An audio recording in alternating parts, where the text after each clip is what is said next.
Good day everyone, my name is Yasmin Kagan from BSCD2C. My assigned topic is landslide, continuation of report linear P. Downward movements of rock and soil usually caused by heavy rain or earthquake.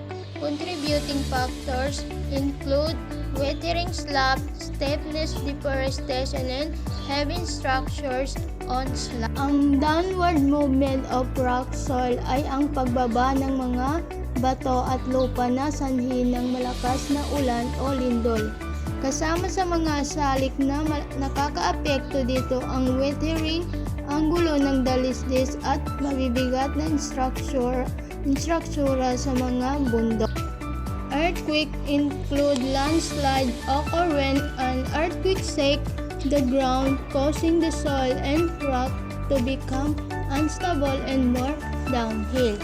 So, ang lindol ay maaaring magdulot ng landslide kapag nagkakaroon ng lindol, nagagalaw ng lupa at nagiging hindi matatag ang mga dalisdis.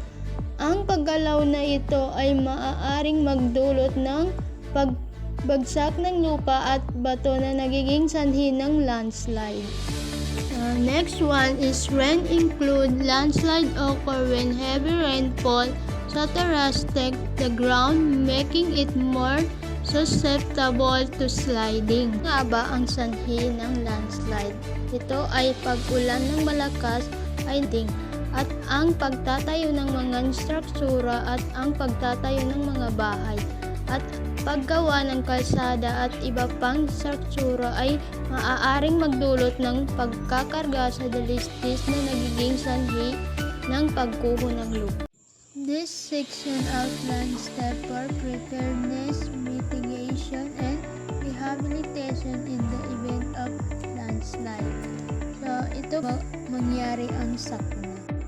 Consult with expert to assess landslide risk and plan mitigation measures.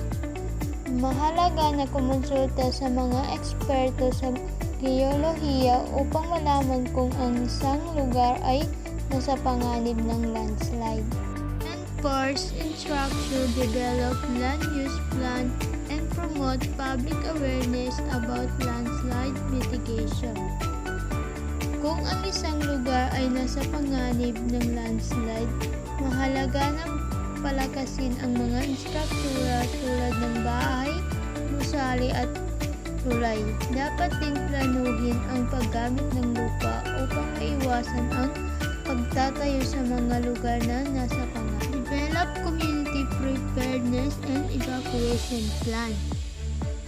Dapat maghanda ang mga komunidad ng mga plano para sa evacuation. During evacuate immediately if warned of an impending landslide. Kung may babala na landslide, agad na lumikas sa lugar na nasa panganib ng mga evacuation kahit na hindi pa nakikita ang mga sinyalis ng landslide. Seek shelter a sturdy structure or behind a sturdy tree.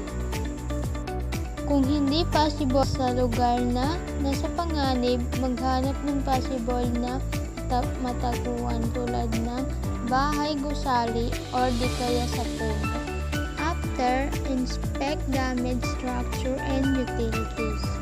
Pagkatapos ng landslide, siyasatin ang mga nasirang struktura at kagamitan upang malaman kung ito ay ligtas na gamitin.